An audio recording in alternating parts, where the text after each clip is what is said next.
صغیر کی ہمت سے یہ مریل سی گھوڑی رک گئی اور سوار کود کر اترا۔ گھوڑی تو تھر تھر کانپ رہی تھی۔ ریچھ اس منظر سے غائب ہو گیا تھا۔ سوار جو شکل و صورت ڈیل ڈول اور لباس سے اونچی حیثیت کا آدمی لگتا تھا، صغیر کے ساتھ لپٹ گیا۔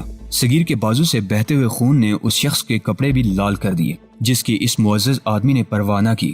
وہ تو صغیر کی بلائیں لے رہا تھا کہ اس نے اسے خونخوار ریچھ سے بچایا تھا۔ کون ہو بھائی؟ سوار نے صغیر سے پوچھا۔ کہاں کے رہنے والے ہو اور کہاں جا رہے ہو؟ اچھا ہوا آپ بچ گئے، صغیر نے مسکراتے ہوئے کہا۔ گھوڑی پر ریچھ کا پنجہ پڑ جاتا تو سب سے پہلے گھوڑی آپ کو گراتی اور پھر ریچھ کا شکار ہوتی۔ ریچھ اسے چھوڑ کر آپ پر حملہ کر سکتا تھا، یہ بات تو سوار خود بھی جانتا تھا۔ اس نے صغیر کے بائیں بازو کا زخم دیکھنا شروع کر دیا۔ صغیر کی بات تو وہ جیسے سن ہی نہیں رہا تھا۔ کوئی مہنت یا جوگی لگتے ہو، سوار نے کہا، یا شاید تم نے یہ جوگیا کپڑے اور گلے میں مالا ویسے ہی شوقیہ ڈال رکھی ہے۔ تم جو کوئی بھی ہو اور جہاں کہیں بھی جا رہے تھے، میں تمہیں اپنے گھر لے جاؤں گا اور یہ زخم ٹھیک ہونے تک گھر سے رخصت نہیں ہونے دوں گا۔ چلو میری گھوڑی پر بیٹھو۔ صغیر نے دیکھا کہ یہ کوئی جنگلی آدمی نہیں، نہ خانہ بدوش ہے، یہ کسی گاؤں کا رہنے والا ہوگا۔ کیا صغیر کو یہ خطرہ مول لینا چاہیے یا نہیں؟ لیکن اس نے جب زخم دیکھا اور پھر خون کا بہاؤ دیکھا تو اس کے سوا کوئی چارہ نہ تھا کہ اس شخص کے ساتھ چلا جائے اور خون روکنے کا کوئی بندوبست ہو جائے۔ بہتے خون سے اپنے سفر کو جاری رکھنا خودکشی کے برابر تھا۔ میرا نام پنڈت رمیش چندر ہے، سوار نے کہا۔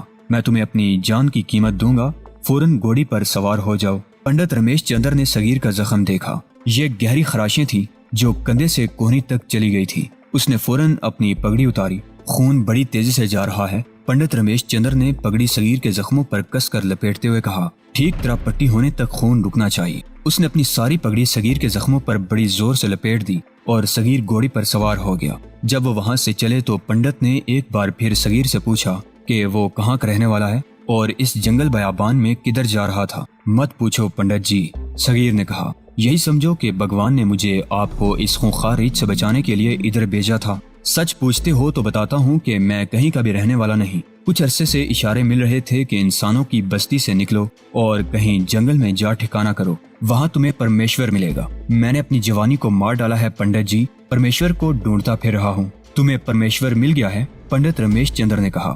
تم جانتے ہو یہ حکم کس کا ہے؟ کر بلا سو ہو بلا۔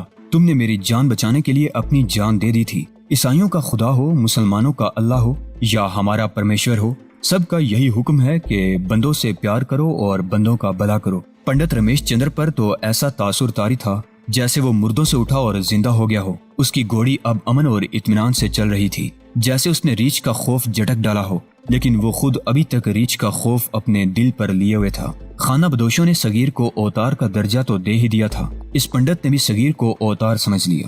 صغیر اس کی ہر بات کا جواب ایسے انداز سے دیتا تھا جیسے اس دنیا سے نفرت ہو اور اپنی جان اور ذات کی پرواہ تک نہ ہو۔ اس کا دماغ بڑی تیزی سے کام کر رہا تھا۔ سوچ یہ پریشان کر رہی تھی کہ پولیس سے سامنا نہ ہو جائے۔ 30-35 گھروں کی ایک بستی تھی جہاں ایک بڑے اچھے گھر کے سامنے پنڈت رمیش چندر نے گھوڑی روک لی۔ 3-4 آدمی دوڑے آئے اور اس طرح حرکتیں کرنے لگے جیسے پنڈت رمیش ان کا آقا ہو اور وہ اس کے زر خرید و غلام ہوں۔ لوگوں نے جب صغیر کے کپڑے دیکھے جن پر صغیر کا خون گرا تھا تو گاؤں میں تہلکہ بپا ہو گیا۔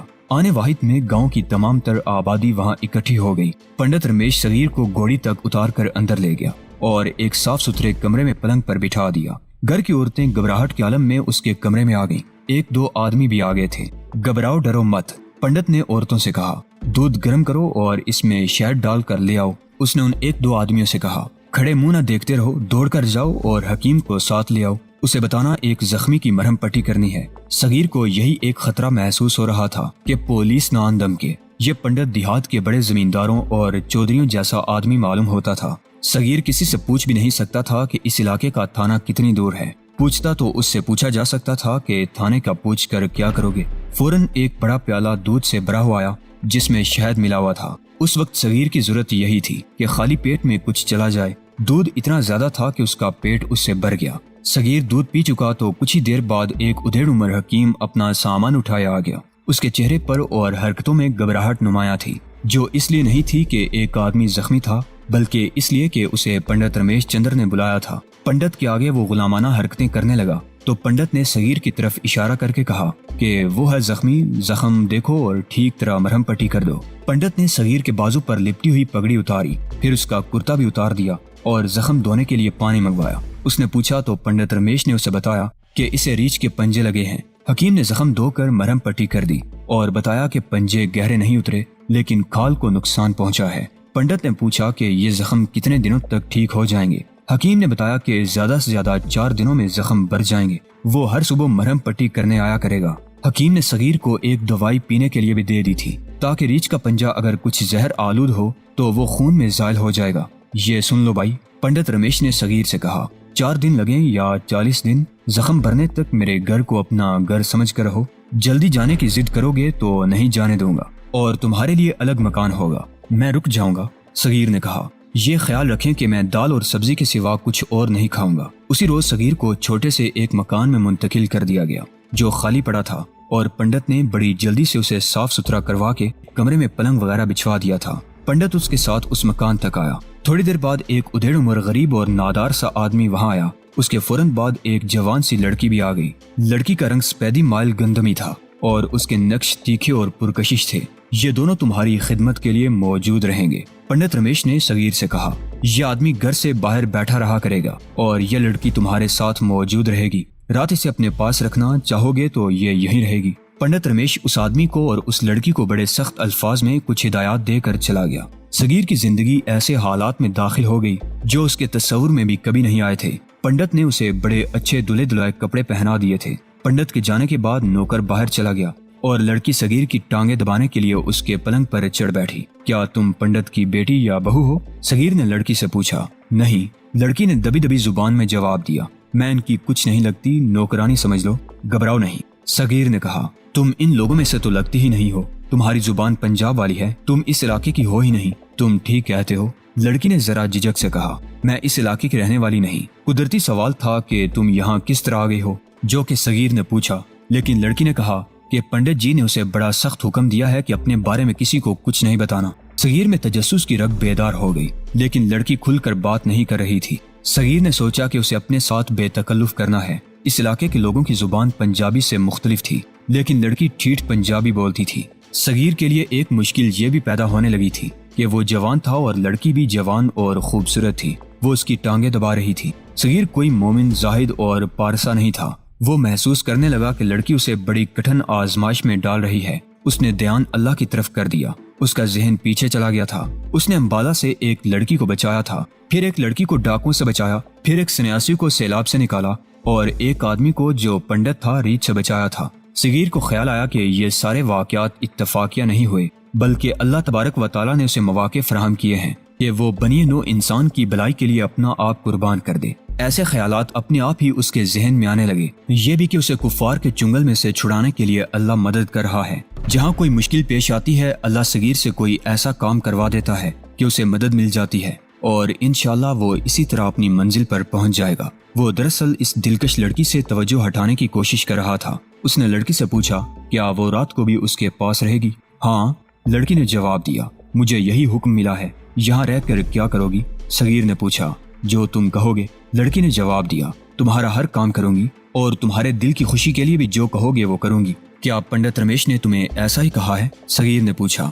ہاں، لڑکی نے کہا، یہاں میرا صرف یہی ایک کام ہے۔ پنڈت جی نے مجھے الگ بٹھا کر کہا تھا کہ اس مہمان نے میری جان بچائی ہے اور یہ تمہارا کام ہے کہ مہمان کو پوری پوری خوشی دینا۔ صغیر گہری سوچ میں کھو گیا۔ صغیر کے لیے شام کا کھانا یہی لڑکی لائی اور اس کے پیچھے پیچھے پنڈت رمیش چندر بھی آ گیا۔ کھانے کے ساتھ دودھ کا بھرا ہوا پیالہ بھی تھا جس میں شہد ملا ہوا تھا۔ خالص گھی کے پراٹھوں کے ساتھ دال بھی تھی اور سبزی بھی۔ صغیر نے کھانا کھا لیا اور دودھ بھی پی لیا۔ پنڈت رمیش چندر اس کے پاس کچھ دیر بیٹھا رہا اور ادھر ادھر کی باتیں ہوتی رہیں۔ پنڈت رمیش نے اب اسے یہ پوچھنا چھوڑ دیا تھا کہ وہ کہاں کا رہنے والا ہے اور کہاں جا رہا تھا۔ صغیر نے اسے یہ جو بتایا تھا کہ وہ دنیا ترک کر آیا ہے، یہ پنڈت رمیش نے صحیح مان لیا تھا۔ اچھا میرے دوست، پنڈت رمیش نے اٹھ کر کہا، میں چلتا ہوں، اب صبح ملاقات ہوگی۔ اس لڑکی کو تمہارے پاس چھوڑ چلا ہوں، یہ تمہیں واپس اپنی دنیا میں لے آئے گی اور مجھے خوشی ہوگی کہ تم نے میرے ساتھ جو نیکی کی ہے میں نے تمہیں اس کا صلہ دے دیا ہے۔ صلہ دینا تو ابھی باقی ہے، وہ بوقت رخصت دوں گا۔